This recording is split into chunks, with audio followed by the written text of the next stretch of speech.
ഒരുപാട് ഗായകരുടെ പാടുന്നുണ്ട്. ഞാൻ സത്യം പറഞ്ഞ പാട്ട് പാടാനല്ല വന്നത്. എനിക്ക് അർജുനൻ മാഷും ജെറി മാഷും തന്ന പ്രോത്സാഹനങ്ങൾ ഒട്ടും മറക്കാൻ പറ്റില്ല. കാരണം രണ്ടുപേരുടെയും വാക്കുകൾക്ക് ഇടതടവില്ലാതെ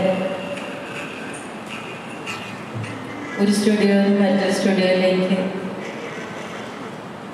പാറി പറന്ന് നടന്ന് പാടിയ കാലഘട്ടങ്ങളായിരുന്നു.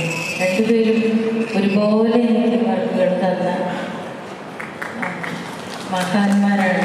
ഇവർ രണ്ടുപേരും മഹാന്മാരാണെന്ന് അറിയാതെയാണ് ഞാൻ അവരോടൊപ്പമായിരുന്നതും പാടിയതും ഒക്കെ. TS രാധാകൃഷ്ണൻ ചേട്ടൻ നേരത്തെ പറഞ്ഞു മാഷിൻ്റെ മഹത്വം എന്താണെന്ന് അറിയാതെ ആണ് മാഷിനോടൊപ്പമായിരുന്നത്. അതേപോലെ തന്നെ